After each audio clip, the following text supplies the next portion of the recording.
সবাইকে স্বাগত জানিয়ে শুরু করছি আমাদের প্রতি কার্যদিবসী নিয়মিত আয়োজন ব্যবসাপাতি সারাদিন। এই মুহূর্তে আপনাদের সাথে আছি আমি মৌসুমী আক্তার। আর শুরুতে জানিয়ে দেব ঢাকার পুঁজিবাজারের সূচক ও লেনদেনের খবর। আজ সপ্তাহের প্রথম কার্যদিবস, 2 ঘন্টা লেনদেনে ডিএসসির প্রধান সূচক ডিএসসিএক্স ইন্ডেক্সটি এই মুহূর্তে 27.58 পয়েন্ট কমে অবস্থান করছে 5372 পয়েন্টে।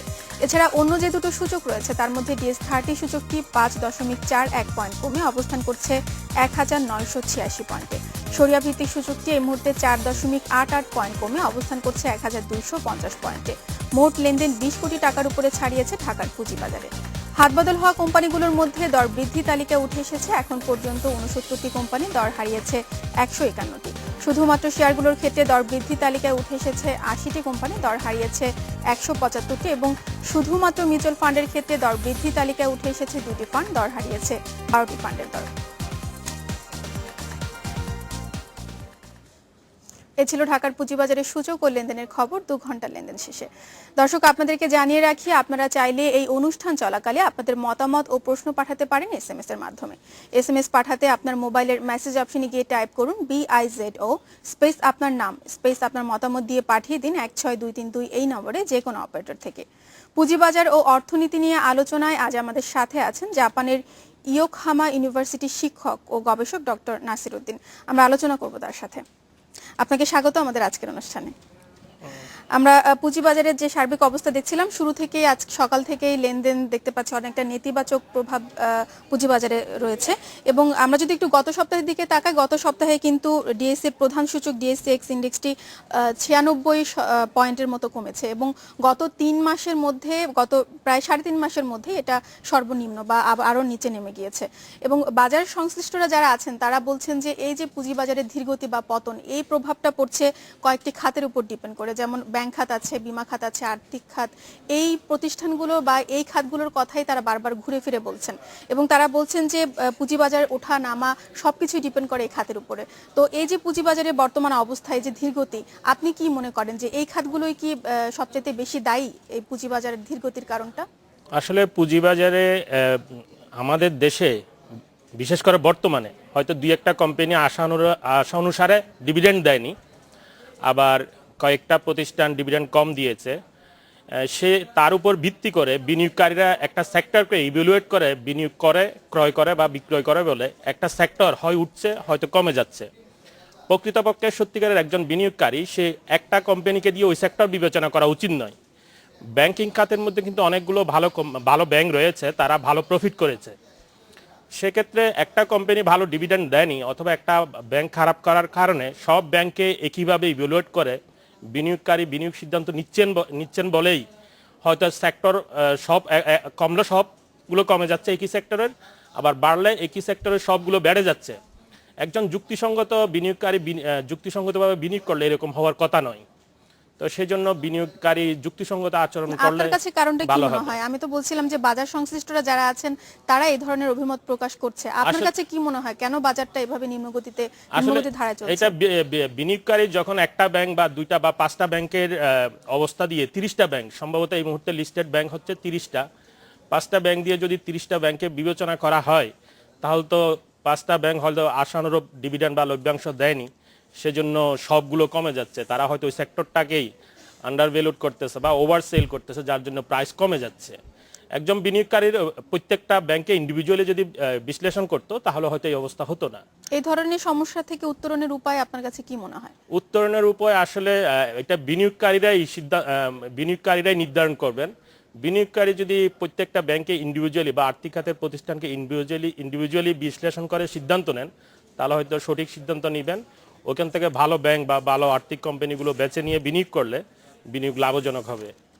আপনি বিনিয়োগকারীর কথা বলছিলেন, গতকাল এক কর্মশালায় অর্থ সচিব তিনি বলছিলেন পুঁজিবাজার সম্পর্কে যে এখন পুঁজিবাজারের যে অবস্থা, তিনি ভালোর দিকেই বলেছেন যে পুঁজিবাজারের এখন যে বিনিয়োগের একটা জায়গা হয়েছে এবং ভালো যদি বুঝে শুনে বিনিয়োগ করা যায় সেক্ষেত্রে পুঁজিবাজার থেকে কিছু আসবে আমাদের জন্য।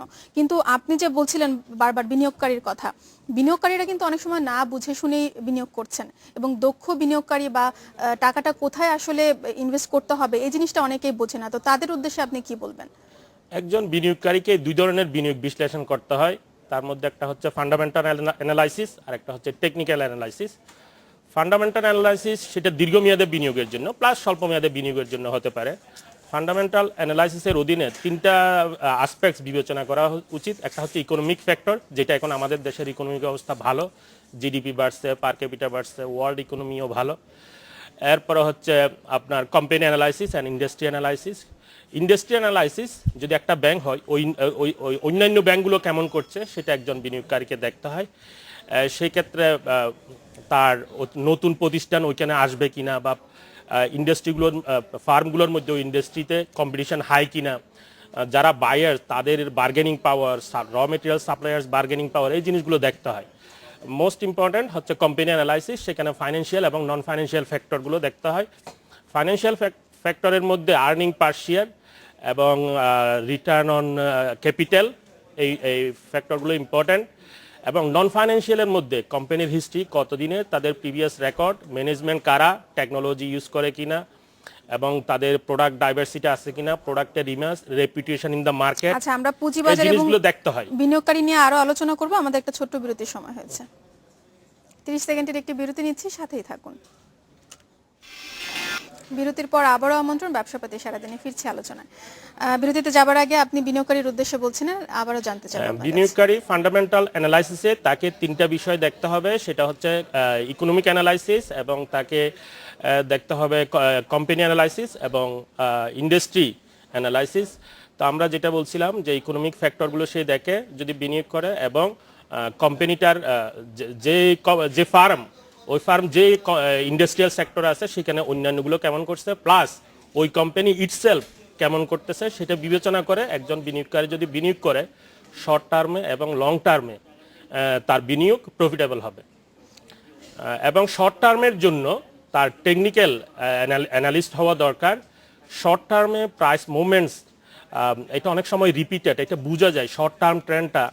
হয়তো একটা কোম্পানি যখন বাড়ে, ফর এক্সাম্পল একটা কোম্পানি যখন বাড়ে, একদিন বাড়ে না, কয়েকদিন বাড়ে, কিন্তু যখন বাড়া শুরু করে, যখন বিনিয়োগকারী যদি কিনে এবং যদি কমা শুরু করে, তখন সে যদি বিনিয়োগ করে তাহলে তার কিন্তু একটা প্রফিট থাকে। যারা শর্ট টার্মে বিনিয়োগ করতে চায় তাদেরকে টেকনিক্যাল অ্যানালিস্ট হিসেবে সে যদি খুব ভালো হয় এবং সে প্রফিট করতে পারবে। এখানে আরও কিছু ইন্ডেক্স সে দেখতে পারে, যেমন relative strength or RSI index. একটা কোম্পানি গত 30 দিনের মধ্যে কয়দিন বাড়লো, কয়দিন কমলো, যদি এটা কিন্তু দেখে একজন বিনিয়োগকারী বুঝতে পারে যে একটা 30 দিনের মধ্যে 15 দিন হোকে এটা কি বাড়লো না কমলো, এই দুটো কম্পেয়ার করেও সে একটা ডিসিশন নিতে পারে। আবার সে একটা মুভিং অ্যাভারেজ, একটা ইন্ডেক্স আছে, এটাকে moving average convergence or divergence. সে যদি দেখে যে একটা কোম্পানি খুব মুভিং অ্যাভারেজ, গত যদি 26 দিনের অ্যাভারেজ নিয়ে দেখলো এবং 12 দিনের অ্যাভারেজ নিয়ে দেখলো, যদি 26 দিনের অ্যাভারেজ যেটা সেটা আস্তে আস্তে বাড়ে বা কমে, কিন্তু 12 দিনের অ্যাভারেজ এটা যদি দ্রুত বাড়ে বা কমে, যখন এটা বাড়তে থাকে তখন সে কিনতে পারে। এটার অর্থ হচ্ছে শর্ট টার্মের মধ্যে প্রাইসটা আরও বেড়ে যাবে। আর যখন কমতে থাকে তখন শর্ট টার্মে এটা কমতে থাকবে, যদি শর্ট টার্মের অ্যাভারেজটা কম হয়। এইভাবে টেকনিক্যাল অ্যানালাইসিসের জন্য 45টা ইন্ডেক্স আছে। সেই 45টা ইন্ডেক্স অর স্ট্র্যাটেজি বা ইন্ডিকেটরস একজন বিনিয়োগকারী যদি বুঝতে পারেন এবং সেটা অ্যাপ্লাই করতে পারেন, শর্ট টার্মে তার প্রফিট করা সম্ভব। এবং লং টার্মের জন্য তার ফান্ডামেন্টাল অ্যানালাইসিসটা ভালো করে দেখা দরকার। তবে দুইটা অ্যাডজাস্ট করে সে যদি বিনিয়োগ করে, বাজারের অবস্থা এই অবস্থায় কিন্তু তার প্রফিট করা সম্ভব। আর বর্তমান বাজারে যে লেনদেন এবং ট্রানজ্যাকশন কম হচ্ছে, সেটা থেকে উত্তরণের জন্য শেয়ার মার্কেট আগামী বাজেট একটা গুরুত্বপূর্ণ হাতিয়ার হতে পারে। এবং বাজেট সম্পর্কে যদি আপনার কাছে জানতে চাইবো যে পুঁজিবাজারে কে যদি আরো গতিশীল করতে চায়, সেক্ষেত্রে কিন্তু আমরা বাজেটে অনেক ধরনের অনেক কিছু চেয়ে থাকি, প্রতি বছরই আমরা চাই। এবং এই যে বাজেট নিয়ে আলোচনা হয়, প্রাক বাজেট আলোচনা হয়, সেখানে পুঁজিবাজার সম্পর্কে যে মন্তব্য করা হয় বা যে ধরনের চাওয়া পাওয়া থাকে, পুঁজিবাজার কোম্পানি তালিকাভুক্ত বা বেতালিকাভুক্ত যেসব কোম্পানি আছে এদের কর হার কমানো বা লভ্যাংশ আয়ের কর সুবিধা বাড়ানো, এছাড়া বন্ড মার্কেটকে চালু করা, এই ধরনের বিভিন্ন সুযোগ সুবিধা কিন্তু আমরা চেয়ে থাকি। তো আপনার কাছে কি মনে হয়, এই প্রস্তাবগুলো কি আমরা পেতে পারি, বা এই ধরনের প্রস্তাবগুলো কি ঠিক আছে কিনা, বা আর কি ধরনের প্রণোদনা পুঁজিবাজারের জন্য থাকা উচিত বাজেটে? পুঁজিবাজার সংক্রান্ত অনেক গুরুত্বপূর্ণ ঘোষণা বাজেটে থাকতে পারে। যেটা সবাই সাধারণত চেয়ে থাকে এবং যেটা সহজেই করা সম্ভব, সেটা হচ্ছে লভ্যাংশের উপর কর হার কমিয়ে করমুক্ত করা লভ্যাংশ বর্তমানে 25,000 টাকা মতো 25,000 টাকা ডিভিডেন্ড থেকে ইনকাম করলে সেটার উপর ট্যাক্স দিতে হবে না, করমুক্ত লভ্যাংশ। সেটা যদি 2 লাখ টাকা করা হয় আমার মনে হয় খুবই ভালো হয়, এবং এটা কিন্তু বাজেটে ঘোষণা করলেই হয়ে যাচ্ছে, খুবই সহজ। এটা আরেকটা হচ্ছে আমরা এই বিষয়টা নিয়ে আরো আলোচনা করব, আমাদের একটা বিরতির সময় হয়েছে, একটি বিরতি নিচ্ছি, আমাদের সাথেই থাকুন। বিরতির পর আবারও আমন্ত্রণ ব্যবসাপাতি সারাদিনে। বিরতিতে যাবার আগে আমরা আলোচনা করছিলাম আমাদের আজকের অতিথি জাপানের ইয়োকোহামা ইউনিভার্সিটির শিক্ষক নাসির উদ্দিনের সাথে। আবারও ফিরছি আলোচনায়। বিরতিতে যাবার আগে আমরা বাজেট নিয়ে আলোচনা করছিলাম যে বাজেটে আমাদের পুঁজিবাজারের জন্য কি থাকা উচিত বা কি ধরনের প্রণোদনা আমরা আশা করতে পারি, আপনি বলছিলেন এ ব্যাপারে। বাজেটে আমি যেটা সহজেই সরকার করতে পারে, করমুক্ত লভ্যাংশ যদি বাড়ান, বর্তমানে করমুক্ত লভ্যাংশ হচ্ছে 25,000 টাকা, সেটা 1 লাখ টাকা করতে পারেন, 2 লাখ টাকা করলে আরো খুবই ভালো হয়। সেই সাথে অনেক দিন ধরে শোনা যাচ্ছিল সরকারি কোম্পানি সরকার নিয়ে আসবেন শেয়ার বাজারে। সরকারি কোম্পানি 27টা একটা লিস্ট করা হয়েছিল, সেখান থেকে মাত্র একটা কোম্পানি লিস্টেড হয়েছে, তাও অনেক আগে 12 সালে, সেটা হচ্ছে সাবমেরিন কেবলস বাংলাদেশ লিমিটেড। এরপর আরো কোনো সরকারি কোম্পানি আসেনি। সরকার যদি সরকারি কোম্পানিগুলো নিয়ে আসেন, এখানে কিন্তু শুধু সরকারি কোম্পানি না, বেসরকারি বা মাল্টিন্যাশনাল কোনো কোম্পানি কিন্তু পুঁজিবাজারে নতুন করে আসছে না। মাঝখানে আমরা সরকারি কথাও শুনেছি যে তারা বলছেন সরকারি কোম্পানি কিছু আনবেন, এ ব্যাপারে কোনো উদ্যোগ কিন্তু পরবর্তীতে আমরা দেখিনি। এ ব্যাপারে আপনি কি বলবেন? ঘোষণা হওয়ার পর আসলে খুব একটা উদ্যোগ দেখা যায়নি। আপনি যে বলছিলেন সরকারি কোম্পানি, বেসরকারি কোম্পানি এবং মাল্টিন্যাশনাল কোম্পানি, সরকারি কোম্পানি আসলে অন্য কোম্পানিগুলো আসতো। সরকারি কোম্পানি যদি না আসে অন্য কোম্পানি হয়তো আসতে চাচ্ছে না বা কম আসতেছে। এবং সরকারি কোম্পানি আসার জন্য সরকার ঘোষণা দিয়েছেন, সরকার যদি একটু করে দেখান এবং সেই ঘোষণাটা যদি এই বাজেটে দিয়ে দেন এবং যে কতদিনের মধ্যে কয়টা কোম্পানি আসবে, তাহলে সেটা একটা পজিটিভ নিউজ হবে। আর বেসরকারি কোম্পানি শুধু কেন আসবে, বেসরকারি কোম্পানিকে যদি একটু প্রণোদনা দেওয়া যায়, যেমন যদি কর সুবিধা দেওয়া হয়, কর অবকাশ সুবিধা দেওয়া হয়, অথবা করের হার যদি কম দেওয়া হয় প্রথম 4 বা 5 বছরের জন্য, এটা আজীবনের জন্য না, তাহলে সেক্ষেত্রে বেসরকারি কোম্পানিগুলো আসতো। বেসরকারি কোম্পানিগুলো দেখা যাচ্ছে যে 100টা মতো টেক্সটাইল কোম্পানি যারা ভালো বিজনেস করছেন শেয়ার বাজারে আসতে পারেন, এবং 12টা মতো আপনার ফার্মাসিউটিক্যালস কোম্পানি, তারাও কিন্তু খুবই ভালো কোম্পানি আসতে পারে। কিন্তু এই কোম্পানিগুলো আসার জন্য তাদেরকে একটু সুবিধা দিতে হবে। সে সুবিধাটা নির্দিষ্ট সময়ের জন্য হতে পারে, 3 বছর বা 4 বছর বা 5 বছর, এটা ডিসিশনের ব্যাপার। যদি এটা করা হয়, তাদেরকে যদি এটা দেওয়া হয়, তাহলে তারা আসবেন। তাছাড়া তাদের বর্তমানে কিন্তু যা আপনি বললেন আইপিও আসতেছেন না, এই মুহূর্তে 17টা আইপিওর আবেদন জমা আছে, কিন্তু তাদেরকে কিন্তু অনেকদিন ধরেই তাদের রোড শো হয়ে গেছে, 9টার মতো 7টার তারা আসতে চায় বুক বিল্ডিং মেথডে সাধারণত একটু সময় লাগে। সেই সময়টা যদি একটু কমানো যায় এবং যদি 9টা চলে আসে, তাহলে কিন্তু আরো একটু সুবিধা হতো। এবং 7টা কোম্পানি ফিক্সড প্রাইসে আসতে চায়, তাদেরগুলো আটকে আছে, তারা যদি একটু প্রসেসটা যদি একটু কমানো যেত, সময়টা যদি ল্যাগ টাইম কমানো যেত, তাহলে কিন্তু বাজারের অবস্থা আরেকটু ভালো হতো। তবে সবচাইতে ভালো হয় যদি বড় কোম্পানি, সেটা মাল্টিন্যাশনাল কোম্পানি এবং বেসরকারি কোম্পানি, সরকারি বড় কোম্পানি যদি আসে তাহলে ভালো হতো। এখন সরকার বাজেটের মধ্যে সরকারি কোম্পানি আনার কিন্তু ঘোষণা দিতে পারেন, সেই সাথে বেসরকারি কোম্পানিগুলো ঘোষণা দিতে পারেন, এবং বেসরকারি কোম্পানি এবং মাল্টিন্যাশনাল কোম্পানির সাথে সরকারের প্রতিনিধি কিন্তু যোগাযোগ করতে পারেন, তাদের সাথে আলাপ করতে হবে যে তাদেরকে কি সুবিধা দেওয়া যেতে পারে নির্দিষ্ট সময়ের জন্য, 3 বছর বা 4 বছর। তাহলে কিন্তু এই ঘোষণাটা যদি সরকার বাজেটে দেন, তাহলে সেক্ষেত্রে বাজারের অবস্থা কিন্তু আরেকটু ভালো হতো। আর সরকারি কোম্পানির ব্যাপারে সরকার 21 সালের মধ্যে মধ্যম আয়ের দেশ এবং 41 সালের মধ্যে যে উন্নত দেশ গড়তে চান, তার জন্য কিন্তু সরকারের টাকা দরকার। এই টাকাটা কিন্তু বড় একটা অংশ সরকার পুঁজিবাজার থেকে তুলতে পারে, এবং সেজন্য সরকারের লাভজনক কোম্পানিগুলো যদি লিস্টেড হয়, প্রজেক্ট কিন্তু এক্সপানশন করা সরকারের জন্য খুবই সহজ হবে এবং কর্মসংস্থান বৃদ্ধি পাবে। বেকার আমাদের এই মুহূর্তে একটা বড় চ্যালেঞ্জ হচ্ছে তরুণদের জন্য কর্মসংস্থান করা। তো তরুণদের জন্য কর্মসংস্থানের জন্য টাকা সংগ্রহের জন্য শেয়ার মার্কেট একটা বড় উদাহরণ হতে পারে। আর সরকারি কোম্পানি আনা আরও একটা কারণে অত্যন্ত গুরুত্বপূর্ণ, শেয়ার বাজারের গভীরতা। আমাদের পার্শ্ববর্তী দেশ ইন্ডিয়াতে কিন্তু সরকারি কোম্পানির অবদান অনেক বেশি। আমাদের দেশে বাজার মূলধন এবং লেনদেনে সরকারি কোম্পানির অবদান হচ্ছে মাত্র 10%। তাহলে শেয়ার বাজারের গভীরতা বাড়ানোর জন্য কোম্পানি আরও সরকারি কোম্পানি নিয়ে আসা উচিত। আবার বেসরকারি কোম্পানিগুলোর মধ্যে মাল্টিন্যাশনাল কোম্পানিগুলো, আমাদের দেশে বাজার মূলধনে তাদের অবদান হচ্ছে 25%, কিন্তু লেনদেনে তাদের অবদান হচ্ছে 54%। তো বাজার এখানে কিন্তু আরো যদি মাল্টিন্যাশনাল কোম্পানি, আমাদের দেশে অনেক মাল্টিন্যাশনাল কোম্পানি কিন্তু ভালো বিজনেস করছে, সরকারের প্রতিনিধি যদি একটু যোগাযোগ করে, তাদেরকে সাথে যোগাযোগ করে যদি নিয়ে আসা যেত, তাহলে বাজারের গভীরতা আরো বৃদ্ধি পেত। এবং বাজারে কোম্পানি নিয়ে আসার জন্য সরকারি কোম্পানি যদি একটু আগে আসে, অন্যগুলো কিন্তু তারা বাজারে আসে। এছাড়া আমরা কিন্তু দেখছি যে আমাদের দেশের টাকা বিদেশে পাচার হয়ে যাচ্ছে, পত্রপত্রিকায় অনেক লেখা হচ্ছে। তো আপনার কাছে কি মনে হয় যে কেন এই ধরনের পাচার হচ্ছে, বা এটাকে কিভাবে আমরা ধরে রাখতে পারি? কেন পাচার হচ্ছে? সাধারণত দেখা যায় যে নির্বাচনের আগে কিন্তু টাকা বেশি যাচ্ছে। যে নির্বাচন হচ্ছে যখন 2013 সালে কিন্তু টাকা বেশি গেছে, 14 সালের 5 জানুয়ারি যখন নির্বাচন হয়ে গেল, 14 সালে কিন্তু টাকা কম গেছে, 15 সালে কম গেছে।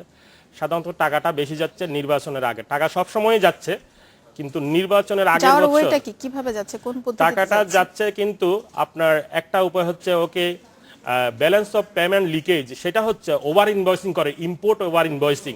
বিদেশ থেকে আমি জিনিস আনবো, 100 টাকার জিনিসের দাম লিখলাম 200 টাকা, টাকাটা আমি এলসির মাধ্যমে পে করে দিলাম, যার কাছ থেকে আমি টাকাটা পে করলাম সে আমার বিদেশের অ্যাকাউন্টে টাকাটা জমা দিয়ে দিল। এটা একটা উপায়, টাকা চলে যাচ্ছে। আর একটা হচ্ছে হুন্ডির মাধ্যমে বিদেশ থেকে আমাদের যে লেবার ইনকাম, আইএলওর একটা স্টাডিতে দেখা গেছে আমাদের যে লেবার ইনকাম, বিদেশ থেকে লেবাররা যে টাকা পাঠায় তার 40% কিন্তু পাচার হয়ে যাচ্ছে। 40% কিভাবে হচ্ছে?